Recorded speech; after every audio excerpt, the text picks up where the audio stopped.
Well, good evening, everyone. My name is David Brown, and I will be your moderator for this evening's candidates forum, and I apologize for having my back to the audience. But we are taping this for Metro East television, and it will be shown a number of different times in the upcoming weeks. This is actually the second night of our event, hosted by the West Columbia Gorge Chamber of Commerce. Last night we had a really great time with the Troutdale candidates, and tonight we will be talking to the Wood Village and then wrapping up with the Fairview candidates. Now, before we begin, I would like to explain our format and just a little bit of our guidelines and rules. First of all, we'll begin with each candidate introducing themselves and what position they're running for. After the introductions, we'll move on to the question and answer portion of our evening. Each candidate will have 2 minutes to answer all the questions, including their introduction and a wrap-up. They'll notice here at the table to my right an individual who will be the timer, and also in the individual letting you know when you have 30 seconds left in your answer. And then when 2 minutes are up, he will put up a yellow card, let you know you need to wrap up, and then the red card is at the end of the 2 minutes. We ask that you do not take any notes during our conversation. We want to keep it as a level playing field no matter what order you are answering the questions, and we'll go back and forth with the questions. The first group of questions have been predetermined by a group from the chamber. We also encourage the audience to participate today, and if they would like to ask a question of our candidates, there are cards, 3x5 cards at the back of the room. If they will just write their question and give it to our timer to my right, and we'll try to get those in. There will be no time given for rebuttals on the individual question. However, if you would like to rebut anything that is spoken of, you can start it with the following question. Questions will be started on the left, your right, and we'll get going. So, Patricia Smith, please introduce yourself, what position you're running for, and a little bit about yourself. You got 2 minutes. I'm Patricia Smith. I'm running for council position 2. I was elected mayor by my council, and that's the way we do it in Wood Village. If I'm fortunate enough to be elected again this year, I'll be mayor again. If not, I'll be happy to serve on the council. I'm no career politician. I don't strive for any more than this. I just want to do the best I can for my city. We're a small town, a mile square, about 3,800 people. We're very diverse, probably one of the most diverse towns in East County. We have a large population of people that are not wealthy. We have a lot of free lunches for our children in school. We are at a need for jobs in our town, and we try to provide as best we can for all our citizens. We have 2 great events in Wood Village that are totally free. We have an Easter egg hunt in the spring. Over 2,000 people, everything is free. We have a village night out in the summer, and there everything is free, food, drink, and games. Our town is, I'm from back east, as you might be able to tell from a little accent I have. A small town called Mars, Pennsylvania, and Wood Village reminds me a lot of that. People are friendly, neighbors know each other, neighbors help each other, and it's a town that we are proud of. Even though we're not a rich town, we're very proud of our town, and we do all we can to help our citizens. We have Multnomah County Sheriff that does our law enforcement, and they do a wonderful job. We depend on Gresham for our fire service, and we take care of everything else. All right, thank you. And Scott, please introduce yourself and what position you're running for. My name is Scott Harden, and I am running for Wood Village City Council position 3. I currently serve in that capacity. I was appointed to the council about 1.5 years ago when David Fuller resigned his position. I was one of 2 people that applied with the council, and we were interviewed, and I was lucky enough to be appointed. I've also served on the city's planning commission. I've been on the planning commission for about 3 years now. And that is actually the sort of the combined total of my civic experience. But I moved to Wood Village in 2005. You know, I bought my first ever home, a condo at Tree Hill Park. It was really the first place I'd ever lived that I'd gotten to know my neighbors. And you know, I truly enjoy living in my city. I think that local politics, you know, and local government is all about preserving people's quality of life or improving their quality of life. And I'm happy to take on that role in Wood Village. Very good, thank you. Now we're going to enter into the question and answer period. We're going to start with Scott. Obviously you're running for 2 different types of position, but the challenges are the same. We'll start with Scott and then back to Patricia. Here's the question. What do you consider the most important challenge facing Wood Village today, and how would you address this challenge?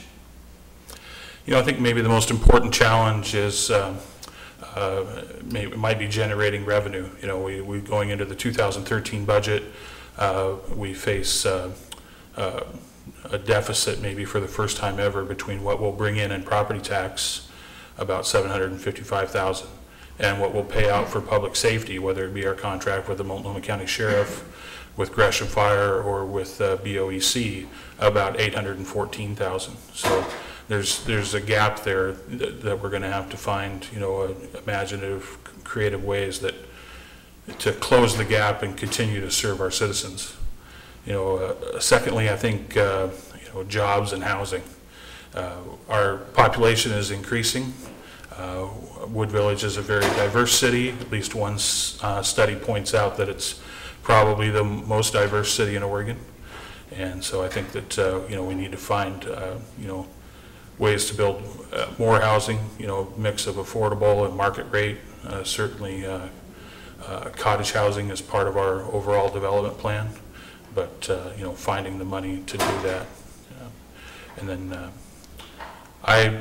in November of last year, I lost my job. I was lucky enough to find a new one in February, but I work in Beaverton. So, you know, just to make it back to my community for something as important as this, you know, I need to leave work early because of traffic.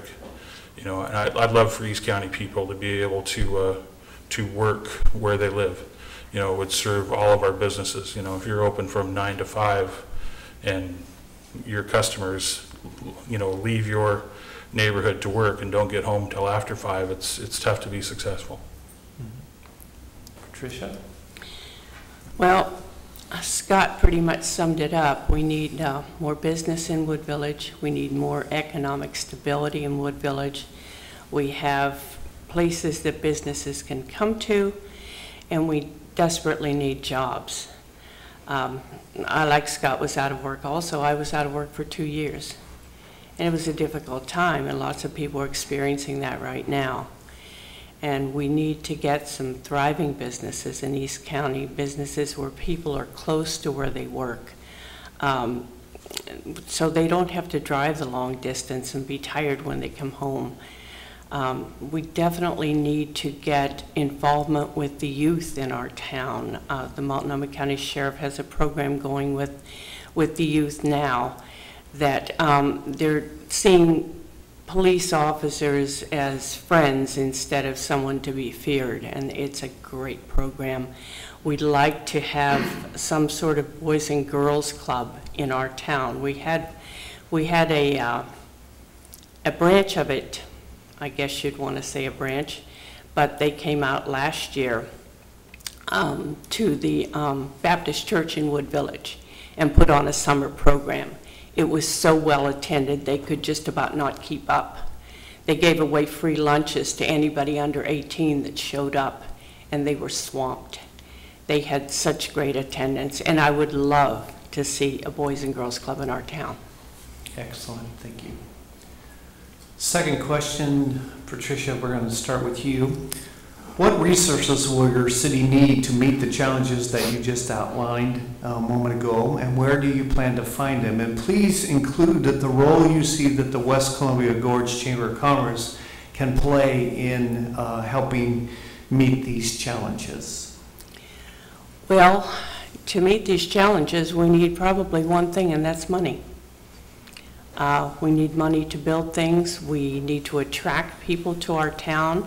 And I think the West Columbia Gorge Chamber, working with the consortium, has done a great job so far, and I would like them to continue. We've had several businesses attracted by them to our town, and they're thriving. They're doing quite well. Not major businesses in the extent of, you know, hundreds of workers, but they're thriving and they're doing better and they're expanding. So we just need to keep those organizations going and moving and get more people attracted to them to bring more business into our area. Okay, great. Scott, same question.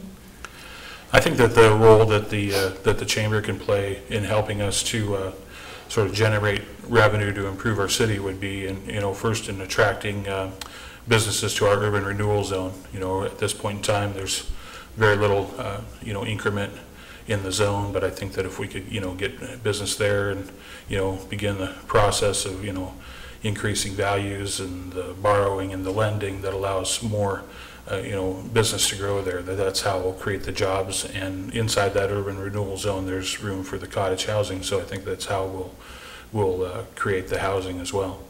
And then, David, has done a tremendous job, I think, in marketing Wood Village. And we'll obviously rely on him to continue to do that.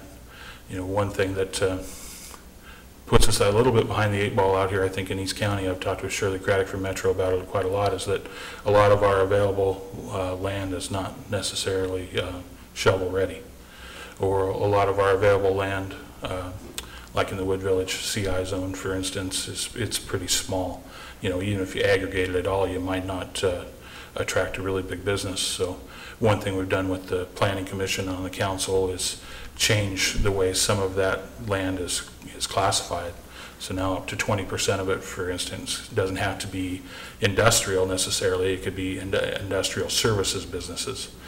People like that sharpen saw blades or repair trucks. And as a result of that, one piece of that land has sold, and we do have a business that's going to move the yard where they repair their trucks into that zone. Thank you. Next question, and Scott, we'll start with you. The Grange project has the potential to greatly change your small city and the area. Some say for the better and some say for the worse. What is your position on Measure 82 and 83 and why? And if both measures pass, how will you propose to meet the increased needs for service and safety? Scott, if you will address that question. Well, I think that, if you were to ask me right now, how have you spoke publicly, which is what you've done, or how would you vote? I would say yes on both 82 and 83. I've been public in my support of the casino wherever I volunteer, wherever I have an opportunity to be in front of people and speak. I think that it would improve East County because of the job creation. I think it would improve East County because of the opportunity for just entertainment, keep the entertainment dollar here, not have it go even as far away as Gresham or into downtown Portland or to the west side. I think that if you look at like the memorandum of understanding that we signed with the developers as a city, they will be responsible for the costs of if there are increased needs for safety. They'll be responsible if there are increased needs for infrastructure. If they fail their traffic studies, for instance, then it'll be up to them to put private dollars into public infrastructure. And frankly, I don't think that you encounter that opportunity too often. So I like it. I just like it from the jobs and entertainment standpoint. I like it from the convention space standpoint. To be able to attract folks out to East County not only for the casino and the entertainment side, but just to be at all of our businesses, whether it be our hotels or our gas stations, because they're in the area for a convention. So, it's the very first time it was on the ballot, I voted against it. I feared the traffic. I live in Tree Hill Park, where there's only one way in and out of the parking lot. But the advantage, I think, to being on council is that I've really gotten an education about the responsibility of the developers to the community and the benefits that it will play not only in the job creation and entertainment creation, but also in the money it would bring in for our city coffers. Great. Thank you, Scott. Patricia, if you will answer the same question, please. Ignore the little beeping note there. We're very sorry. I too, like Scott, am for 82 and 83, and I would hope that everyone would vote for them. I can see great economic growth for not only Wood Village, but all the surrounding cities. I can see all the people overflowing into shops and businesses in Troutdale and Fairview and in Gresham even, and making us a destination, not just a place to pass through. I can see a family-oriented type of water parks and community gathering places there. And I can also see the revenue that would come, and it would help our schools. It would help our law enforcement. It would help the surrounding cities. They would be the first casino paying any sort of taxes, motel tax and all kinds of taxes and money that would come for cities to be able to improve themselves and us to be able to improve ourselves. Jobs that people could walk to. Just a great involvement in citizens for that. I can see it only being for the better. There would be traffic studies ahead of time. There would not be gridlock. They would have to do a traffic study. They would have to widen roads, build more roads. It would be up to them to do that. Environmental studies. Police studies have been done, and they would certainly want to protect their investment with more security. We would certainly want to hire more deputies to police our town. We could end up being the safest town in Oregon.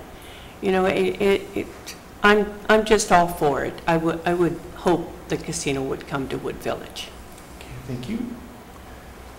And Patricia, we're going to have you start with this next question. We all know that one of the current as well as the future challenges for any city, whether or not measured 82 or 83 passes, is economic development. What do we need to do to attract new businesses to Wood Village? Well, I think one thing that we've come up with is the Meet or Beat little campaign we have going, and it was sort of a brainstorm of all of us together, council, city administrator. We will meet or beat any other city's offers for business as far as our city guidelines allow. And we have gone out of our way to do that. We will make allowances. We will see if we can bend things. We will definitely want to do all we can to attract businesses. We had we have a business called Pressure Safe that came into our city, and it features a way to treat food that's not radiation and not chemicals. It's with pressure that makes it safe from bacteria, and they are thriving in our city.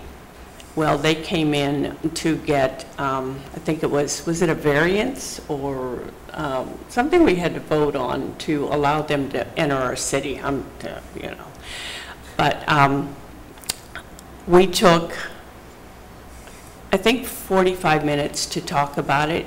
Council Chambers and the whole Pressure Safe team was there. And he came up to me after the meeting and we approved it, and he said, it took you guys 45 minutes to vote on something that would have taken Portland 3 months. And I was real happy about that.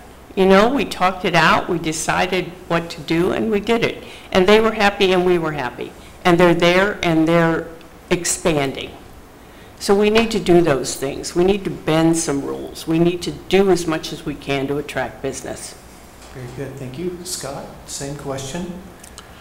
You know, what we did was we made the restrictions on qualifying to be in our enterprise zone more competitive. It was pointed out to us that we were, you know, more strict in Gresham, more strict in Portland, and so we changed our requirements to be more competitive with the surrounding cities. And because we're a small city, I think we're a little bit more nimble. You know, it's mostly, you know, staff, not council, but, you know, the work to get Pressure Safe from, you know, permitting to occupancy took only about 90 days. And frankly, you know, they were amazed at how, you know, quickly we were able to get them started. But you know, we need to continue to promote that enterprise zone, you know, continue to promote the urban renewal district. You know, our staff, you know, has done quite a good job publicly in coming up with some creative ways.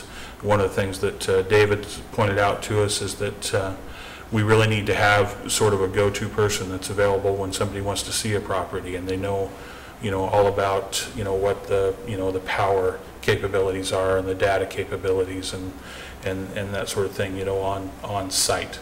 And so, you know, I think that that's something that we'll need to develop for the future to get a little bit more competitive. And I think that, you know, in signing off on like the you know, latest East Metro transportation plan with the 5 other cities, that, you know, ultimately if we can find the money, it'll make it easier to move freight and traffic around East County, will make us more competitive. And I think that, you know, working together, not competitively, you know, not saying, well, yes, we'd love you to come to town or the area, but it has to be in the Wood Village, you know, urban renewal zone as opposed to the Troutdale one. I think that if we, you know, if we work together for the benefit of the region, then we'll be showing each city off as individuals just by virtue of that fact. Thank you. Just like to remind the audience again, there are cards in the back of the room if you'd like to write out a specific question to our candidates. And Scott, again, we're going to start with you with a new question. In what ways do you see Wood Village cooperating with its surrounding cities, allowing for all East County to prosper? You know, I think that the chamber actually plays a pretty big role there too with the new, you know, 501c3 that we're going to enter into between the chamber and the city of Wood Village as being the steering committee. Of course, they'll build a board of directors and a membership. And I think what that will encourage is maybe some cities that were involved with the chamber in the past that had to pull out for one reason or another, like Troutdale, for instance, might be more willing to get back into it. You know, it's Cascade Locks was originally supposed to be a member of the original consortium. They weren't. I think that you know, having the 501c3 will encourage them to get more involved. And you know, and like I say, probably each city has developed, you know, some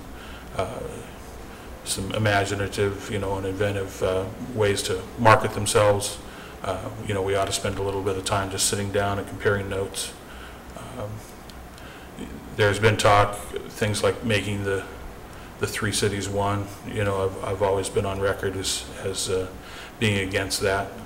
You know, I think that you know, not just economic development, but sometimes just how we comport ourselves. There's a lot to be learned from Wood Village and the Wood Village City Council. You know, we have very transparent meetings. They're actually fun meetings, and so you know, I think that you know, it would behoove the other cities to kind of just, you know, knock on our door and say, hey, what it is that you're doing, and you know, how can we join in? Okay, great. Patricia, same question. Working together with the other cities, I think we're doing that better now than we ever have.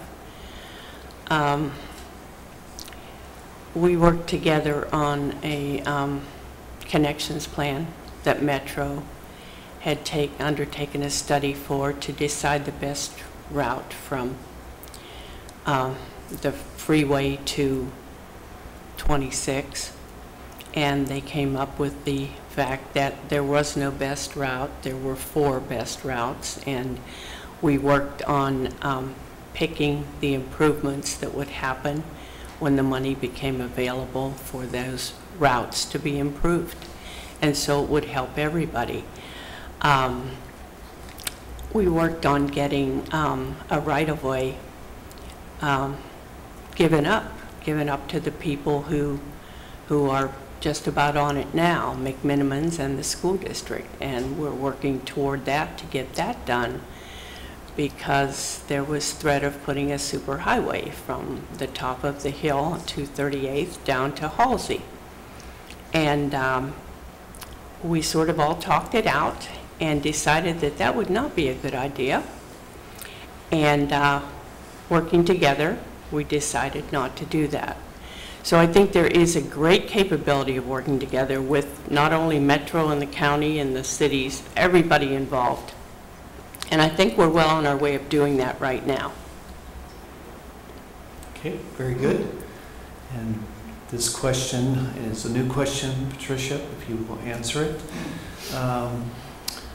Whether you're running unopposed or opposed, could you just explain why or some of the characteristic traits that you have that would be good for a mayor of Wood Village? Well, I've got a great sense of humor, and I laugh at the councilman all the time, and the city administrator, and the lawyer tells me to shut up all the time. But, you know, I have a good time, and we have a good time, and we talk things out. We're totally transparent. You've got to come to one of our council meetings. If we have an issue, we talk it out, and it's right there in front of everybody. I don't call people at night and say, yeah, you know, you got to do this, you got to vote this way, you got to come my way. I don't do that. It's not my style. I really love these guys that are on council with me. They're my friends, and I think it makes a big difference. And we do have a good time at meetings, and it's not Robert's Rules of Order. Oh my goodness, how boring would that be? But we have a good time, we get things done, and we genuinely like each other. Very good, thank you. Scott? Yeah, the mayor's right. We do have a lot of fun, and we do genuinely like each other and enjoy one another's company, and we like serving together. I think that makes us more powerful. You know, and I think that, you know, if you want to be a leader in your community, you're a leader in anything, you know, one of the fundamentals is that you have to have followers, you know, and so, you know, if you're going to generate people's support, if you're going to generate followers, then you have to be truthful, you know, which we are. We're very truthful. We're very transparent. You have to be empathetic. You know, people need to know that you know what it is that they're going through, and we're very clear about that. You know, obviously, like when we passed our recent street and stormwater utility fee, you know, we're all residents. We all pay it. And it didn't mean that we wanted more money coming out of our pockets necessarily either. But, you know, because we're honest and open, we're able to convey to people, you know, why it's necessary. And as Bill has said to us, the people that have called in initially to complain, once they've been, you know, got some of the same insight into it that we have, they support it as well. Very good. Next question actually from the audience, and Scott, it's your turn to answer first. If the casino measures fail, how will you propose to close the financial gap? And the second part of the question is, what, if any, other options exist for the dog track property? You know what, and I'll probably explain this wrong because, like I said, I've only been involved in city government for about 1.5 years, and the casino process has been going on longer than that. And so, you know, I suppose that that Portland Entertainment Commission or Portland Development Commission, whatever it is that Studer and Rossman call themselves right now, you know, either own the land or own some right to develop the land currently, an option to develop the land currently. And so, you know, I don't know that there's necessarily been a lot of other plans or a lot of other people that have come to talk to us because, you know, it wasn't their option, it wasn't their land to develop. You know, but it is part of an overall urban renewal zone, you know, which we market pretty aggressively, which, you know, David helps us to market very aggressively. You know, I've heard rumors of things like, you know, Cabela's or Costco. I mean, it's, you know, you know, people call it an eyesore. I mean, I used to go to the dog track, and even before I lived in Wood Village, and I have maybe more of a little bit of a romantic view of it. You know, I don't think it's an eyesore. I think that it's a gem that has a lot of development possibility. You know, if we don't get a casino and it happens to be a Costco or a Cabela's, then I'm fine with that. You know, they'll all have to go through the same barriers, I suppose, for lack of a better word, to development. You know, they'll still have to go through our planning commission to get the make sure they fit in with our development code plans. They'll still have to do their traffic studies. You know, even an election and winning the ballot measures is, you know, no guaranteed path into the space. You know, the city of Wood Village still gets to vote on it as well. So it could win statewide and lose because the citizens of Wood Village decide that they don't want it there. But whoever goes there, you know, we're going to hold their feet to the fire to make sure that their development plans and their economic plan meets the needs of the citizens of Wood Village. Thank you. Patricia? When you said budget gap, what did you mean? The financial gap, we talked a lot about the city not necessarily having money to do all the things that the city needs. The anticipated flow of money from the casino. Well, If the casino doesn't, the measures don't pass, the casino doesn't come in. I see. So that financial, Yeah. and then also options with the property. Oh, because see, we haven't penciled in any money from the casino yet, and we weren't going to do that till after it passed. And right now, we have no budget gap. We passed our budget last year, and in fact, I think it was a little less than the year before. So we're all right financially right now. In the future, there may be some issues. You know, prices continue to rise, but we don't have a budget gap now.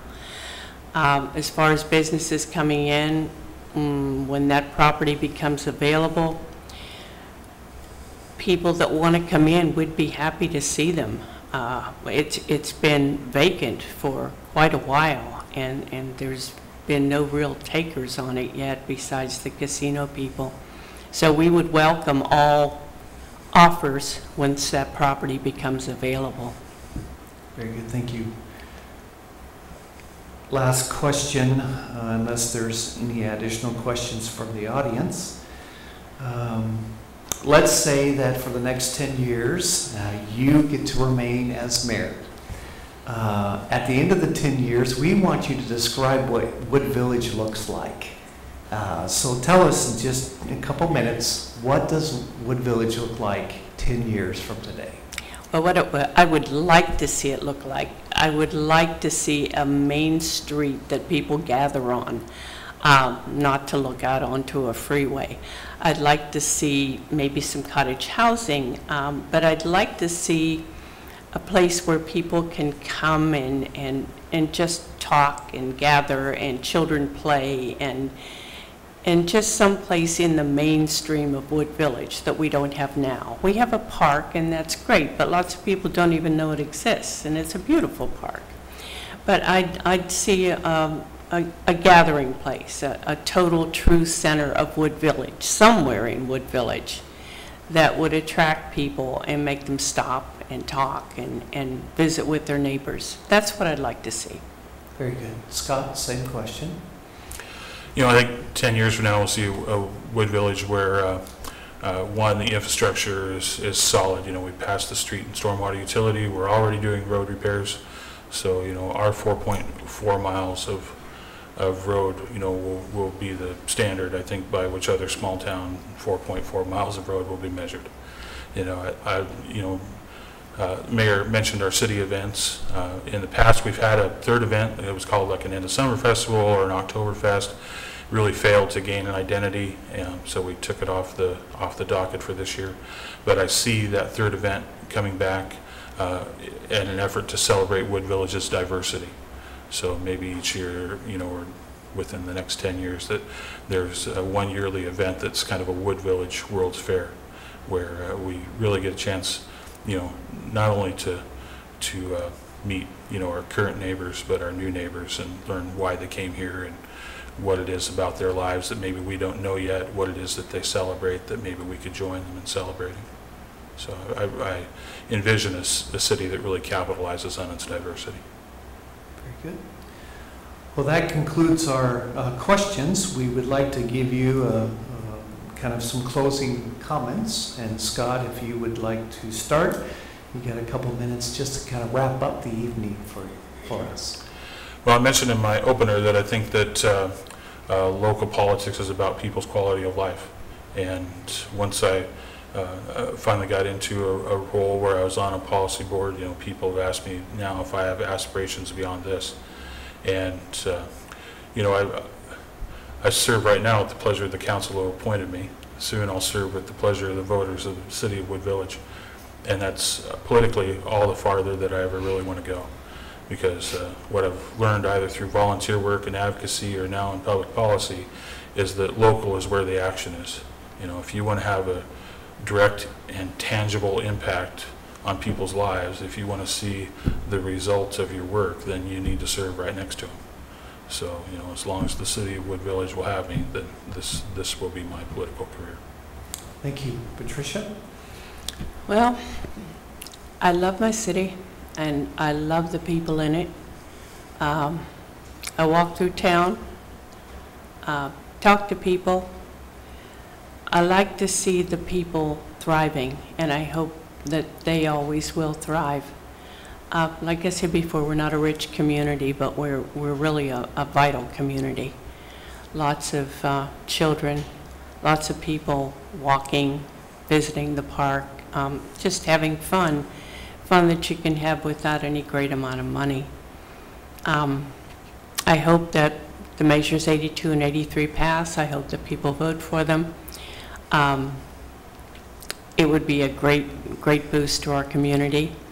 But I just enjoy living and being in Wood Village. The people are tremendous. I don't think you can get that in any great large town. And I just have a good time being mayor, serving on the council, enjoying our events. It's just a great place to be, and I'm glad I'm in it. Thank you. In closing, I would like to thank the candidates for taking their time this evening. I'm sure your schedules are very busy, but we appreciate it immensely. Would also like to thank the West Columbia Gorge Chamber of Commerce for making this event possible, and also the City of Fairview for opening up their chamber hall for our candidates forum. And in a few moments, we'll be starting the Fairview candidates. But again, thank you and good night. Thank you, David. Thank you.